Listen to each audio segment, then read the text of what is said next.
Chapitre 4. La rencontre des tristement célèbres jumelles Violettes et de Mathieu Hidalphe. Monsieur et Madame Hidalphe, élégants comme deux tomates farcies, invitèrent leurs 4 enfants à les suivre. Lorsque la famille franchit la porte, un silence stupéfiant frappa l'escalier pourtant encombré. Monsieur Hidalphe se persuada qu'il était dû à la beauté de Juliette d'Or. Au seuil de l'appartement du 10e étage, Mathieu remarqua 2 jeunes femmes que la nature avait pourvues de toutes les grâces recommandables. Blondes comme l'aurore, elles portaient une robe violette et une ceinture rouge. Elles posèrent sur lui des yeux pénétrants. Mathieu suivit sa mère sans se préoccuper de ces inconnus. L'escalier de la Tour des Nobles était embouteillé par les toilettes extravagantes des invités. Juste devant ses parents, Mathieu reconnut Roméo Pompouce, qui avait encore grandi depuis leur dernière rencontre. Le jeune garçon suivait sa mère, qui salua aussitôt Madame Hidalphe avec amitié, car, dans ces familles, les épouses étant nettement moins aigries que leurs maris, avaient décidé de ne pas se haïr. En bas de la Tour des Nobles, dans un vestibule illuminé par un lustre flamboyant, des dizaines de majordomes tourbillonnaient entre les perruques colorées. Mathieu aperçut la centenaire archiduc de Darnard, son meilleur ami, qui venait d'offrir un bouquet de roses rouges à sa jeune épouse. L'archiduc avait une démarche curieuse à cause de ses jambes maigres de 100 ans. Il avait un visage curieux, lui aussi, à cause de sa maigreur de 100 ans. Tout était maigre et curieux de 100 ans chez lui, sauf sa perruque, qu'il avait changée le jour même, argentée et foisonnante. Une harmonie et une joie de vivre unique émanaient de cet homme à l'allure si désinvolte. Dès qu'il vit Mathieu, il quitta son épouse d'un pas claudiquant et lui serra la main. « Mon petit Hidalphe, joyeux anniversaire, vous avez encore poussé. »« Comme le poil de barbe qu'on se rase désespérément tous les matins, » intervint M. Hidalphe qui ne quittait pas Mathieu d'une semelle. « Comment allez-vous, mon cher archiduc ?»« Mon petit Rigord, je vais comme un tas d'os centenaire, c'est-à-dire admirablement bien. » Pourvu que ma fougueuse épouse ne m'entraîne pas à des bals costumés tous les soirs, je crois que je vais en changer bientôt. Monsieur Hidalphe affecta un air indulgent et attira l'archiduc loin de son fils. Le vieil homme eut juste le temps de murmurer en lui adressant un clin d'œil. « J'ai parié une fortune colossale, j'espère que vous ne nous décevrez pas. » La plupart des nobles du royaume avaient pris l'habitude, malgré les interdictions royales, de parier chaque année sur la bêtise de Mathieu Hidalphe. Une partie pensait que Mathieu ne parviendrait pas à provoquer une nouvelle catastrophe. Une autre, qu'au contraire, il en commettrait une sans précédent. L'archiduc de Darnard était un des plus grands joueurs de la cour et reversait toujours la moitié de ses gains à Mathieu. « Monsieur mon ami, je ne voudrais pas vous décevoir, » répondit Mathieu d'une voix forte. L'archiduc laissa échapper son rire couinant en suivant M. Hidalphe dans la foule.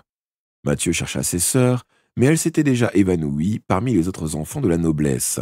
Il réalisa que le hasard avait porté Roméo Pompouce à côté de lui. Les 2 garçons arborèrent une expression peu courtoise. Roméo était un peu plus grand que Mathieu Hidalphe. Il avait, comme lui, des cheveux noirs, mais les siens étaient admirablement bouclés. Ses lèvres ne souriaient presque jamais, et si par malheur on les voyait sourire, il fallait s'attendre à une moquerie amère. Quoiqu'il eût la réputation d'avoir de l'esprit, Roméo n'en avait encore jamais témoigné en public, si bien que M. Hidalphe le considérait comme un parfait idiot. « Ah, j'ai hâte d'avoir 11 ans, » annonça Mathieu. « Oh, moi aussi, » avoua Roméo en poussant un profond soupir.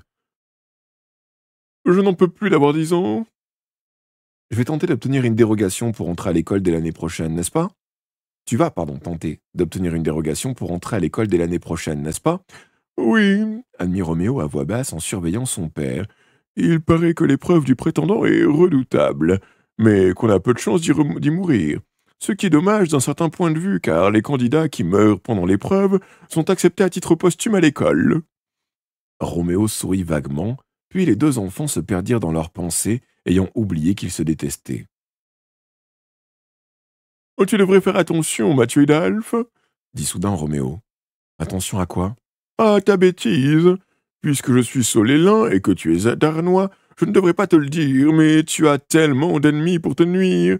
Elles sont là pour toi. » Mathieu jeta un coup d'œil étonné aux alentours. Les deux jeunes femmes qu'il avait aperçues dans son appartement la surveillaient intensément. « J'ai beaucoup entendu parler d'elles, » reprit Roméo calmement. « On les appelle les terribles jumelles violettes. Personne ne sait encore comment elles procèdent. Mais tous les enfants dont elles s'occupent rayent le mot bêtise de leur vocabulaire. Ce sont les pires babysitters du royaume. » Mathieu se fondit dans la foule au moment où le majestueux Méphistos Pompous rejoignait son fils.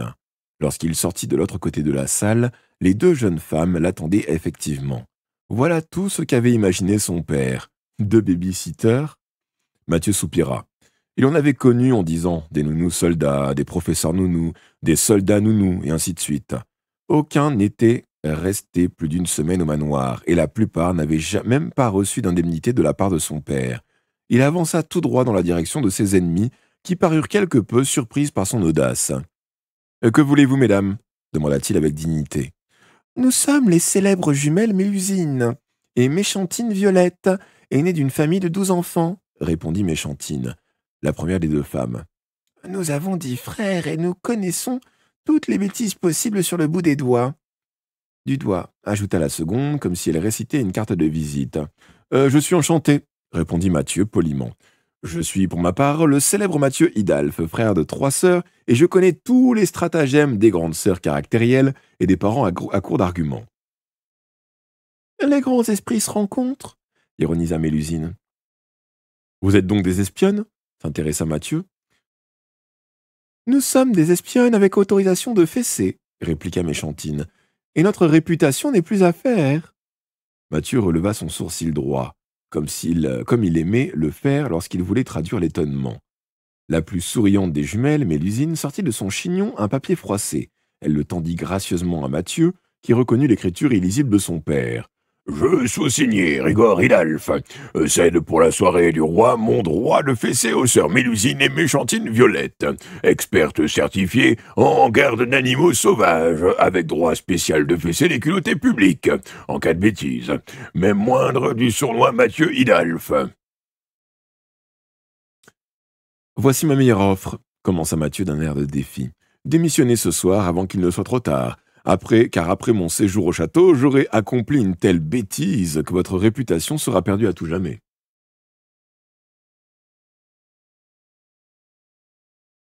Sur ces mots, il fit la révérence et s'enfonça dans la foule. Bien sûr, il aurait dû se douter que son père organiserait quelque chose de ce genre-là.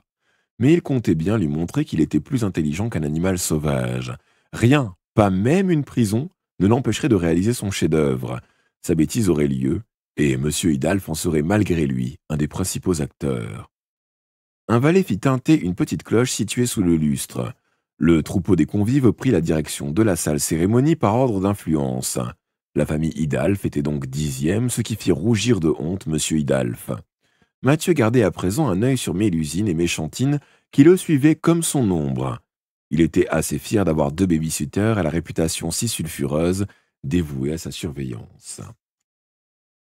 Monsieur et Madame Idalphe étaient assis à 10 places du trône royal. Le sous-consul jugeait que 10 places c'était incommensurablement trop pour un homme de sa qualité.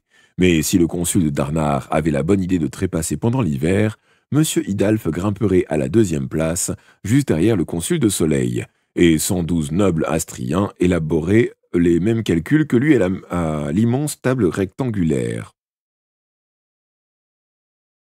Mathieu était assis pour sa part à la table des enfants. Il avait le torse bombé, car Mélusine et Méchantine l'encadraient comme un tableau de maître. Tous les convives le considéraient avec de petits éclairs dans les yeux.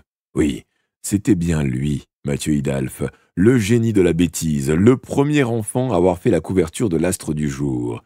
C'était bien lui, entouré de 2 gardiennes les plus illustres du royaume. Une seule question se lisait sur tous les visages. Allait-il encore frapper ? Quand ? Comment ?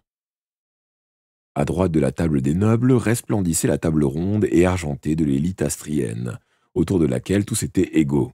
Mathieu le scrutait avec dévotion, bien qu'elle fût vide comme un plat à tarte au terme d'un goûter au manoir. La noblesse entière avait remarqué les 30 fauteuils vacants. Mathieu estima que seule une affaire très grave pouvait empêcher l'élite d'assister à l'anniversaire du roi. Il devait se tramer quelque chose. Au loin, plusieurs tables rondes se succédaient, remplies d'enfants et de jeunes hommes. On distinguait 3 grands types d'élèves à l'école de l'élite. Les plus jeunes étaient les prétendants. Au bout de quelques années, les plus brillants d'entre eux devenaient les apprentis. Enfin, seuls quelques rares élus parmi les apprentis devenaient un jour pré-élitiens. Alors, le plus dur était accompli. On affirmait que les pré-élitiens étaient aussi compétents que les élitiens eux-mêmes. Ils devaient simplement attendre qu'une place se libère parmi les 30. Mathieu repéra Pierre, blond, vigilant et isolé à sa table. « Mathieu Hidalf » chuchota une voix toute proche. Mathieu se retourna avec méfiance et découvrit un garçon dont il n'avait jamais vu le visage. Lui qui disposait pourtant de dossiers sur chaque enfant de la noblesse soléline et darnoise. L'inconnu était assis en face de lui. Son teint était pâle. Il était grand, maigre, légèrement efféminé et plutôt beau garçon. De longs cheveux blonds et bouclés couvraient son front. Ses yeux bleus brillaient à peine entre ses mèches dorées. Mathieu n'avait jamais vu une figure passer si aisément de la désinvolture la plus sincère à la naïveté la plus désarmante. « C'est bien moi, » répondit Mathieu. « Je dois t'avertir d'un danger, » murmura le garçon si bas que Mathieu dut lire sur ses lèvres le mot « danger ». Mathieu se raidit telle une statue. Mélusine et Méchantine s'étaient redressés comme 2 vautours. « Je m'appelle Octave Jurançon », s'exclama l'étrange enfant. « Mais tout le monde m'appelle Jurançon parce que personne n'oserait s'appeler Octave de nos jours. Je vais habiter au château et je passerai l'épreuve du prétendant l'année prochaine. » Il regarda autour de lui et chota timidement. « Je suis le neveu du roi. » Mathieu écarquilla les yeux et Jurançon reprit comme si de rien n'était. « Mes parents habitent une province lointaine. Ils viennent de divorcer et m'ont envoyé chez mon oncle comme un colis. J'ai déjà 12 ans révolus et j'en aurai 13 lorsque je passerai l'épreuve du prétendant. Le temps de me préparer. Mais il paraît que ce n'est pas du gâteau. Mais je ne m'inquiète pas. Regarde, voici une estimation de chance d'un tricheur talentueux. » Il tendit un billet plié en 4 et un billet semblable à ceux que Juliette d'Or confiait autrefois à son frère à destination des garçons dignes de son affection. Mathieu l'ouvrit en le collant à son nez pour le dissimuler à la vigilance des jumelles violettes. Il était écrit à la va-vite. « J'ai menti. Tout le monde sait qu'il est impossible de tricher à l'épreuve du prétendant. J'ai surpris une discussion du roi, mon oncle. Ta bêtise est en danger.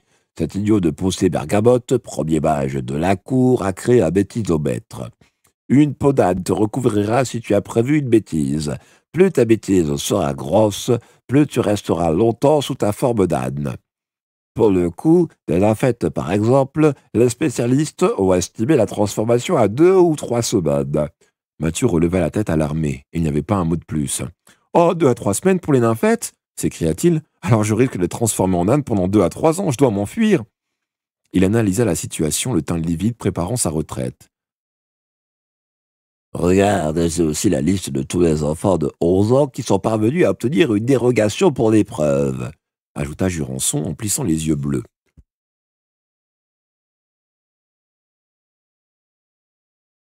Et il tendit un second papier à Mathieu, qui le lut avec précaution. « Pas de panique, tout a été réglé avec l'archiduc de Darbar.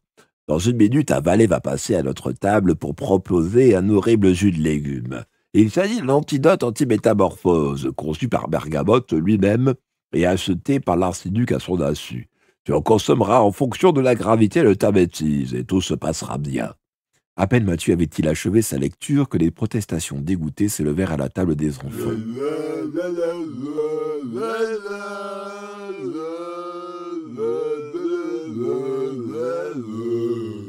Tu es une quiche. Oui. Merci beaucoup, Bellarius. Installe-toi confortablement, l'espérant que tu te sentiras bien ici. Donc, à peine Mathieu avait-il achevé sa lecture que des protestations dégoûtées s'élevèrent à la table des enfants. Un valet proposait une liqueur verdâtre qui sentait l'ail, l'oignon et la courgette crue. Les 3 Juliettes laissèrent pendre leur mâchoire lorsqu'elles entendirent leur frère balbutier. « Mon jus préféré, laissez-moi la carafe !» Le valet accueillit la nouvelle avec indifférence et déposa le récipient sur la table. Des trompettes chantèrent alors à la cantonade. « Voici mon oncle » chuchota Jurançon. Après avoir remercié ce nouvel allié d'un coup d'œil furtif, Mathieu se retourna pour assister à l'entrée du grand busier. Le grand busier faisait la même taille que Juliette d'Or. Sa taille en hauteur, car son ventre royal n'était certes pas celui d'une admirable jeune fille de 16 ans. Il ressemblait à un vieux lion usé par trop de cérémonies, de moustiques et de courtisans. Il souriait souvent, mais rares étaient ceux qu'il avait déjà entendu rire. Il se soumettait de mauvaise grâce au protocole qu'il détestait. On prétendait qu'il aurait voulu être un élitien et qu'il considérait Louis Serra comme son propre fils. Car, hélas, veuf depuis ses 20 ans, le grand busier n'avait jamais eu d'enfant. La couronne ne connaissait pas encore son héritier. Bien que le roi fût toujours aimable, personne dans le royaume ne pouvait se vanter d'avoir de l'influence sur lui, hormis le vénérable c'est-à-dire Oregon, le vieil Arménon du Lac, consul de Darnard. Louis Serra en personne et M. Idalphe. Bien entendu, M. Idalphe mentait. Il était parvenu un jour à faire changer d'avis le roi à propos de la couleur de son écharpe et, depuis, il prétendait être son premier confident. Quoi qu'il en soit, ni le plus grand sorcier du royaume, ni son plus vieux consul, ni le capitaine de l'élite, ni M. Idalphe en personne n'étaient jamais parvenus à le convaincre de se remarier. Mécontent, le roi les priait de se marier eux-mêmes. Alors, c'est-à-dire Oregon et Arménon du Lac, se retiraient dignement. Louis Serra s'égarait dans ses pensées avant de prendre congé à son tour, et M. Idalphe murmurait d'une voix indistincte qu'il ne pouvait tout de même pas se marier 2 fois.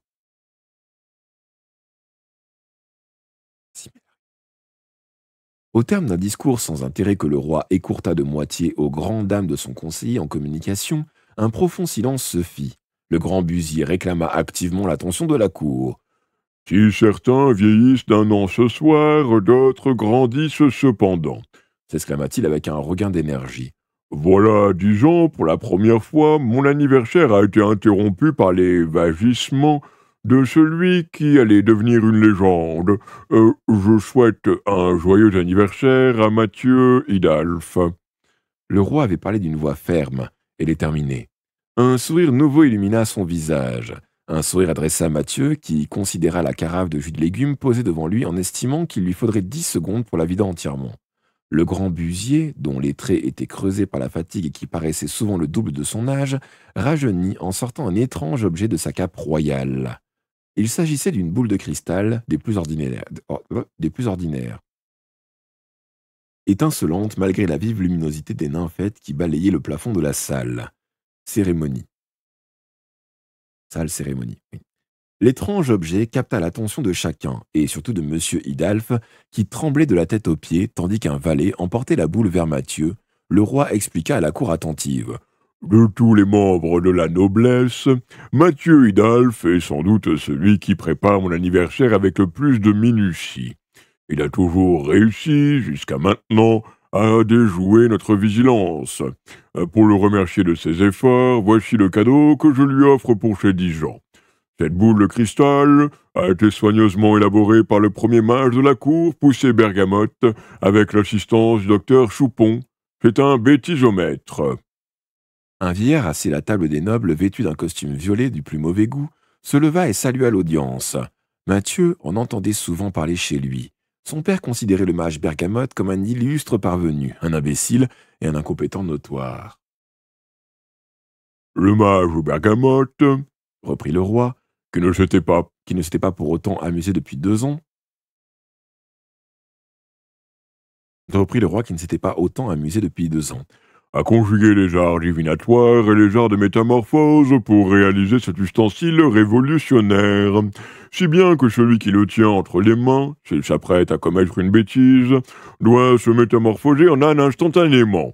Nous avons fait les tests nécessaires. Ce produit sera commercialisé prochainement, et j'offre celui-ci à Rigord, mon cher ami, le sous-consul de Darnard. » La tablée des nobles rit à gorge déployée, M. Idalphe excepté. Encore plus sombre lorsqu'il se plaisait, la nuit, à imaginer son propre enterrement. Il avait cru percevoir de l'ironie dans les propos du roi, et il ne pouvait accepter qu'un Idalphe, Mathieu y compris, fût transformé en âne devant la cour. « Nous allons donc savoir, » annonça le roi d'un ton théâtral, « si le génie de la bêtise va encore frapper, ce qui, si l'on en croit certains journaux, ne devrait pas manquer d'être le cas. » Mathieu se retourna vivement vers la carafe ensorcelée, mais au moment où il allait s'en emparer, une main étincelante de bijoux la saisit à sa place. Mathieu leva les yeux avec étonnement étonnement et reconnut stupéfait Méphistos Pompous, le sous-consul de Soleil. Ce dernier affecta un sourire compatissant et expliqua d'une voix doucereuse. « J'adore les jeux infects, monsieur Hidalf, pas vous ?» Et avant que Mathieu ait eu le loisir d'avoir une idée de génie, le sous-consul laissa échapper la carafe salvatrice. Elle se brisa en 1000 éclats contre le sol, répandant son contenu miraculeux. À la table des nobles, Mathieu entendit l'archiduc s'étrangler, tandis que Jurançon poussait une exclamation d'horreur. La foule elle-même comprit qu'un coup majeur venait d'être joué à son insu. « Je suis perdu à tout jamais !» s'écria Mathieu. Ses 3 sœurs scrutaient avec effroi la boule de cristal qui se rapprochait de seconde en seconde. Le temps sembla se figer. Le prétendu génie de Mathieu ne lui inspira que des stupidités et le valet qui portait la boule arriva. Le visage de Juliette d'Argent étincelait de larmes, tandis que Juliette d'Airain se cachait derrière sa sœur pour ne pas voir ça. « Nous saurons demain qui du roi ou de moi ressemble le plus à un âne, » pensa Mathieu, déterminé en fermant les yeux. Les sourcils froncés, les lèvres pincées, le regard noir malgré ses paupières closes, il tendit une main tremblante à la fois de peur et de curiosité, car, dans un autre contexte, Mathieu aurait payé cher pour passer une soirée dans la peau d'un âne. La boule chauffa au creux de sa pomme et il grimaça. Il y eut dans la salle un silence de mort. Lorsque Mathieu ouvrit les yeux face à Jurançon et à ses sœurs effarées, il était parfaitement normal. « Je ne suis pas un âne !» constata-t-il. « Fou de joie, fou de joie. Je ne suis pas un âne !» Puis, voyant que les têtes chenues étaient tournées vers lui, il ajouta dans un cri indigné « Comme si j'avais assez de temps pour m'occuper d'une bêtise !»« Oh, je savais qu'il avait changé !» renchérit M. Hidalf. Un tonnerre de commentaires explosa. Les parieurs illégaux se réjouissaient ou avalaient leurs perruques, tandis que la cote de la bêtise augmentait à une vitesse vertigineuse. Le grand Busier paraissait plus ennuyé que lors du dernier enterrement auquel il avait assisté. Il se tassa sur son trône, échangea 2 mots virulents avec le mage Bergamote, qui haussa les épaules, puis jeta un regard indéchiffrable à Mathieu Hidalf. « Comment as-tu fait ?» chuchota Juliette d'Or émerveillée à l'oreille de son frère. « Je ne sais pas encore, » reconnut Mathieu. Le dîner fut un de ceux dont on ne garde aucun souvenir précis, et personne n'aurait pu dire à la fin du dessert ce qu'il avait mangé ou pas, à part Mathieu et le roi, qui n'avaient rien mangé du tout. Vers 11h30, le moment que la noblesse attendait impatiemment et que le grand Busier détestait plus que tout au monde, arriva. La fastidieuse et officielle remise des cadeaux. C'était généralement le moment choisi par Mathieu pour accomplir une catastrophe, car il ne supportait pas qu'on ouvre des cadeaux en sa présence, surtout le jour de son propre anniversaire. Mais il n'y aurait aucune bêtise ce soir-là. Comme l'exigeait la tradition, le grand Busier recevrait 112 cadeaux, en commençant par le plus humble. 102 fois, le cœur de M. Hidalf bondirait dans sa poitrine avant l'instant fatidique où le roi découvrirait la montre de mort signée par la main de Charles le Fou X. Sourirait d'un air absent, remercierait et ouvrirait le cadeau suivant avec les mêmes appétits. M. Hidalf serait apaisé quelques semaines avant de consacrer exclusivement les 11 prochains mois de l'année à se procurer un présent digne d'un numéro 2 de la noblesse.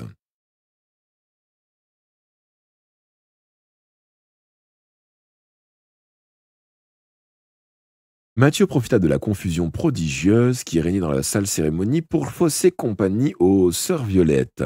Filant entre des paires de jambes, il s'engouffra dans une table et traversa plusieurs nappes à 4 pattes avant de taper sur le genou de Pierre, comme à une porte close.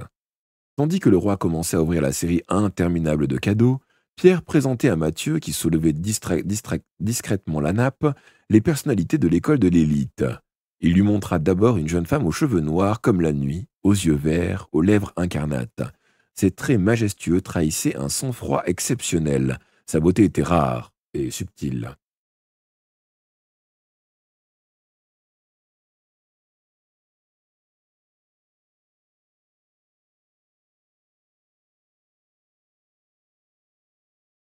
Est-ce bien elle s'émerveilla Mathieu, ma future plus grande ennemie, le génie des règlements, le génie de l'ordre, le génie qui cite mon père le soir lorsqu'il veut m'effrayer? Oui, l'effroyable comtesse Armaos d'Harcourt en personne, dit Pierre le plus bas possible. L'étrange rumeur court sur son compte. On prétend qu'elle aurait été l'amoureuse de Louis Serra. J'ai un dossier en prévision sur sa vie privée, expliqua Mathieu. Dans 1 an et demi, je publie un scandale et elle est forcée à la démission. Tu connais déjà le directeur Hudson, reprit Pierre en désignant un quinquagénaire bedonnant aux allures d'ours. Et voici le plus important. Il pointa du doigt un jeune homme ténébreux, au visage anguleux et sombre, à l'œil noir et préoccupé. Ses cheveux bruns et bouclés tombaient gravement sur son front. On irait dire un prince lugubre. Qui est celui-là jeta Mathieu en fronçant les sourcils. Je ne l'ai jamais vu. Il s'appelle Tristan Boisdoré, apprenti élicien, brillant de la plus haute noblesse soléline. Il a été nommé responsable des prétendants cette année. Mathieu dévisagea plus attentivement le jeune homme qui s'apprêtait à quitter la salle. Pierre glissa à son tour sous la table. Les deux enfants se trouvaient là, comme sous une tente immense dont l'armature aurait été constituée de dizaines de paires de jambes. Nous serons plus à l'aise pour discuter, admit Mathieu. Maintenant que nous sommes à l'abri des oreilles, dis-moi tout. Est-ce que ce que raconte notre album est vrai, ou bien avons-nous été trompés depuis notre plus tendre enfance? Le visage de Pierre s'assombrit. De toute évidence, ces créateurs ne sont jamais rendus à l'intérieur de l'école et ne sont contentés de rapporter les bribes de récits plus ou moins exacts. Alors nous avons été trahis. L'école de l'élite est tout comme toutes les écoles, il faut travailler. Non, rétorqua Pierre.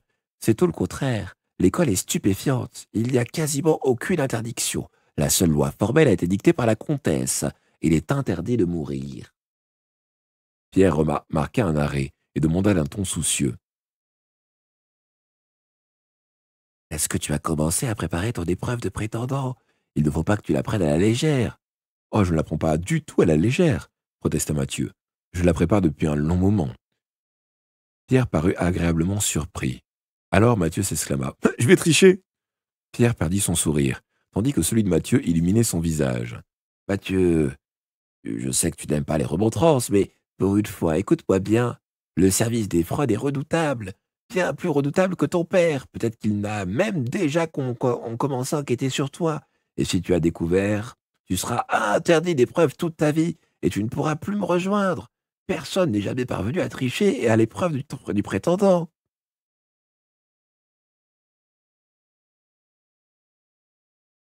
Oh, même si le service des fraudes commençait à étudier mon cas, aujourd'hui, il aura 2 ans de retard, répliqua fièrement Mathieu.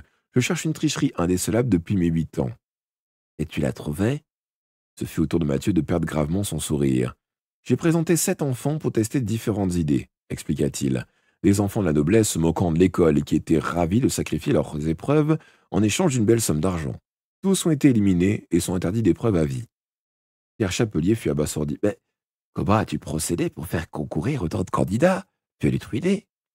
Un silence éloquent qui signifiait que quelqu'un d'autre s'était réuni à sa place fut toute la réponse de Mathieu qui conclut amèrement. Je suis furieux. Si seulement j'avais 11 ans, ou si seulement en consolation, j'étais assez intelligent pour tout savoir sans rien apprendre comme Juliette Derain. Mais moi, je ne peux jamais apprendre ce que je ne sais pas. Juliette d'or est la plus belle. Juliette Derain la plus intelligente. Juliette d'argent a déjà 11 ans. Et moi, je ne suis pas le plus beau, pas le plus intelligent, et j'ai l'âge le plus inutile du monde. Cet anniversaire est un des pires jours de ma sinistre existence. Même mes cadeaux ressemblent à des châtiments. Un éclair de fierté zébra l'œil noir de Pierre. « Tu n'as pas encore reçu le bien ?» dit-il d'une voix qui résonna mystérieusement sous la table. Mathieu fronça les sourcils. La bourse de Pierre était aussi vide que la table des Élitiens. « Je me suis renseigné, » poursuivit son compagnon. « C'est risqué. D'ordinaire, je n'aime pas beaucoup violer les règlements. Mais le jour de ton anniversaire... Pierre paraissait résoudre un violent conflit en lui-même. Enfin, il lâcha pour s'encourager. « Mathieu, je vais te faire rentrer cette nuit dans l'école. Tu dois simplement te débarrasser des effroyables jumelles violettes. Penses-tu y parvenir seul ?»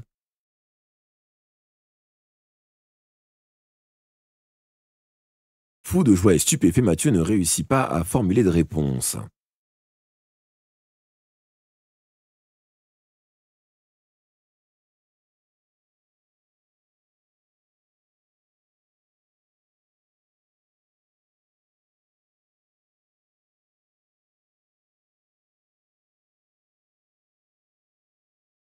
Donnons-nous rendez-vous à 1 heure du matin, devant la grille épineuse, acheva Pierre.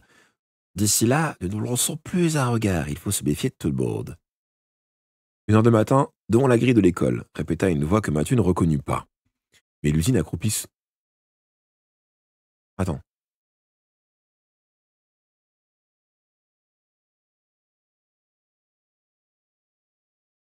1 heure du matin, devant la grille de l'école, répéta une voix que Mathieu ne reconnut pas. Mélusine accroupie sous la table adressa un coup d'œil victorieux à sa sœur jumelle. Dehors, Mathieu Hidalf! Mathieu obéit sans résistance et sortit à la lumière des nymphètes. Les adultes étaient accaparés par la remise des cadeaux. Où dois-je me rendre? Demanda Mathieu.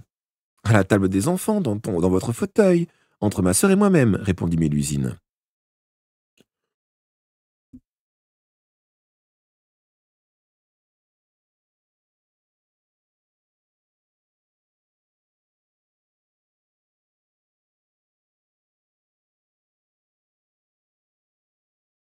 En regagnant sa place, Mathieu sourit à Juliette d'Or qui s'ingéniait à comprendre pourquoi elle n'était pas assise à la table des grandes personnes, elle qui avait déjà 16 ans.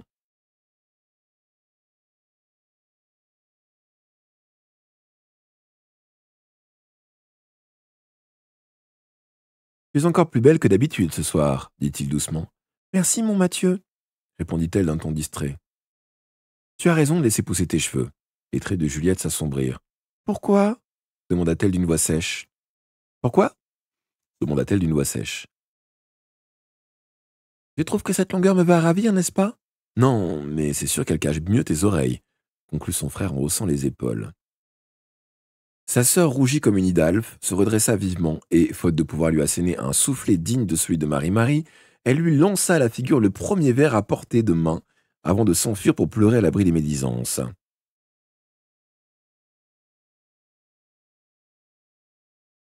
Je vais devoir me changer, constata Mathieu en adressant un regard penaud aux jumelles violettes. Le jus de noix ravi donne du fil à retordre aux meilleures blanchisseuses. Madame Hidalphe ignora d'abord les réclamations de son fils, trop occupé à observer les cadeaux insignifiants de la petite noblesse. Nous sommes arrivés au 30e présent, Mathieu, chuchota-t-elle avec excitation. Plus que 72 et c'est à notre tour.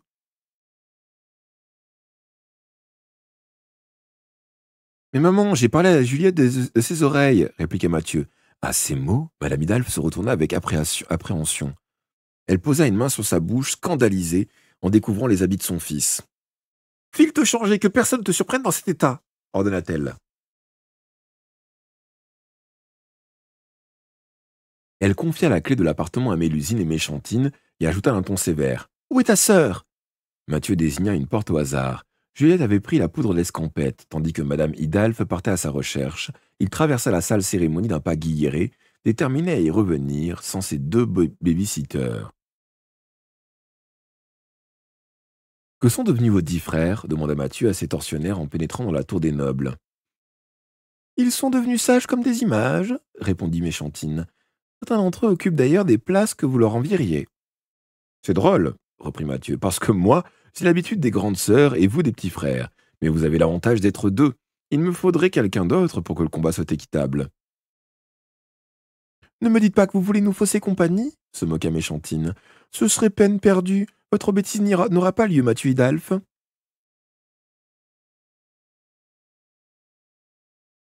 Mathieu Hidalphe hocha la tête d'un air approbateur.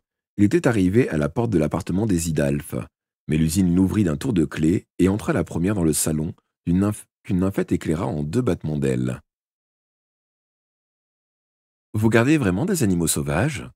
se renseigna Mathieu. « Non, je crois que votre père a simplement tenu à vous signifier son affection. » Mathieu traversa la bibliothèque d'un pas militaire, puis alla jusqu'à la porte de sa chambre, au fond du grand couloir. Il fit tourner la poignée, mais Mélusine l'arrêta d'un geste brusque. « Donnez-moi la main, Mathieu Hidalphe, je passe devant vous, et Méchantine ferme la marche. »«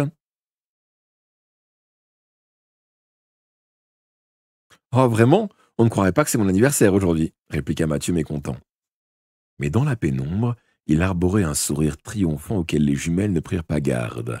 Mélusine ouvrit la porte, tout le monde entra, et la jeune femme referma aussitôt derrière elle.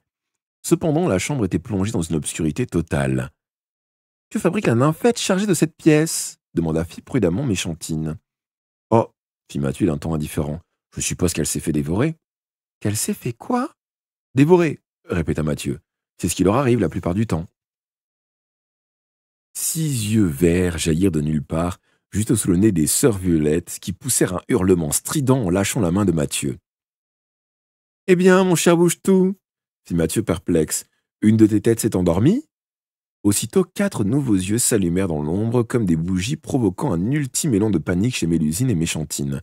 Mathieu hurla lui aussi, mais de joie. « Oh, ta dernière tête a enfin poussé! Ta dernière tête a enfin poussé, le vendeur n'avait pas menti !»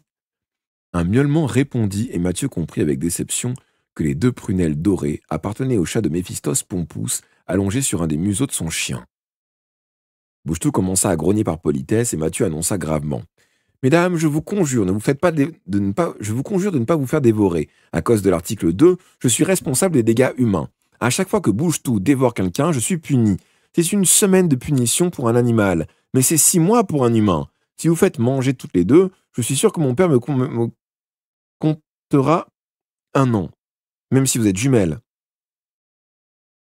Mathieu quitta la chambre et la ferma à clé. Il écouta avec délectation le silence de mort qui régnait derrière lui, jusqu'à ce que Bouche-tout approche des 2 babysitters en quête de caresses. « Mathieu Hidalf !» s'impoumonna Méchantine. « Nous pouvons trouver un arrangement !» Mathieu les libéra d'un air chevaleresque, brandissant une feuille de papier pour leur faire signer un contrat. Elles promirent de le laisser libre à 1h du matin. En échange, Mathieu consentit à préserver leur horrible réputation. Mathieu redescendit l'escalier de la tour des nobles à contresens, puis s'égara distraitement dans les galeries silencieuses, refusant de demander son chemin aux jumelles. Lorsqu'il eut fait 4 fois le tour de la même galerie, les 2 sœurs impatientées passèrent devant lui en grommelant. « Nos frères n'avaient pas de monstres, confia Méchantine à sa sœur. « Oui, mais ils étaient 10. »« Oui, mais ils étaient 10, répondit Mathieu d'une voix forte en les doublant. « Si j'avais 9 frères, j'aime autant vous dire que nous aurions pris le contrôle du manoir depuis longtemps. » Il avait à peine achevé sa phrase qu'il poussa un cri terrible, comme s'il venait d'apercevoir un spectre. « Que se passe-t-il » bredouilla Méchantine en s'arrêtant. « Je viens de réaliser que si j'avais eu 9 frères en plus de mes sœurs, en tant qu'aîné, des garçons, c'est moi qui me serais appelé Mathieu d'Or, s'étrangla-t-il en accélérant le pas. Lorsque Mathieu et les babysitters s'engagèrent enfin dans l'allée conduisant à la salle cérémonie, un pressentiment étrange s'empara d'eux. L'allée était pourtant la même qu'une demi-heure plus tôt, avec ses glaces mystérieuses, ses statues sans ombre et ses plafonds obscurs. Cependant, à chacun de leurs pas, les 3 visiteurs retenaient leur souffle, comme si d'étranges créatures les épiaient, tapis dans l'ombre épaisse. Les portes closes de la salle cérémonie se rapprochant, Mathieu découvrit ce qui avait changé. Un silence oppressant et anormal régnait sur la galerie, jusqu'alors bruyante et lumineuse. On n'entendait plus un bruit, plus un murmure, plus un talon. Le château semblait s'être assoupi comme sous l'effet d'un sortilège.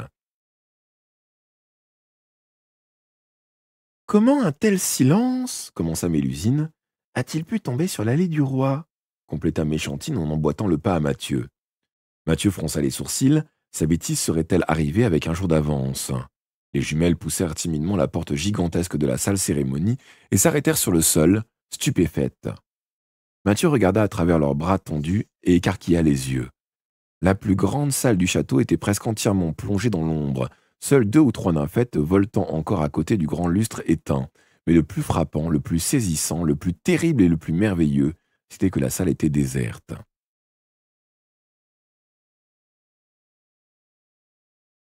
C'était à croire qu'il n'y avait jamais eu de banquet. Les couverts avaient été débarrassés, les tables récurées, les sols lavés au balai-brosse. « Il s'est passé quelque chose !» murmura Mélusine, qui semblait plus humaine à présent qu'elle avait peur. « Les festivités ne devaient pas prendre fin avant 2h du matin, et le roi n'a même pas ouvert les cadeaux de la haute noblesse. » Le seul souvenir de cette soirée se résumait en effet au tas de cadeaux réunis sur l'estrade que le grand busier n'avait pas déballé. « C'est incroyable !» commença Mathieu. « Je n'avais jamais vu la salle cérémonie vide. J'aimerais avoir une chambre comme celle-ci. Ça me fait penser à un conte de la grand-mère édentée. Une idiote s'était percé le doigt avec un fuseau et tous les habitants avaient disparu pendant 100 ans. Je parie que Juliette d'Or est tombée dans le panneau. Si c'est arrivé ce soir, je vais avoir le manoir entier pour moi tout seul. » « Remontons tout de suite, ordonna Mélusine en prenant la main de Mathieu. « Et notre accord ?» rétorqua-t-il en consultant sa montre. Mélusine se courba brusquement devant lui. « Mathieu Hidalf, dit-elle d'une voix vibrante, ne comprends-tu pas qu'il a dû arriver quelque chose de grave ?»« De grave ?» répéta Mathieu interloqué. « On n'interrompt pas une fête royale pour rien. Je vais te ramener immédiatement à tes parents. Nous avons dû les manquer en nous égarant tout à l'heure. Et je prédis qu'ils sont morts d'inquiétude. » « Mon père ne mourrait pas pour si peu, » les rassura Mathieu. « Laissez-moi juste une seconde en dédommagement. » Et il courut jusqu'à la montagne de cadeaux, identifiant sans peine le paquet rouge de M. Hidalf. Il le fourra dans sa poche, sans autre forme de procès. Mathieu et ses gardiennes refirent le même chemin en sens inverse. Ils ne croisèrent pas l'ombre d'un chat.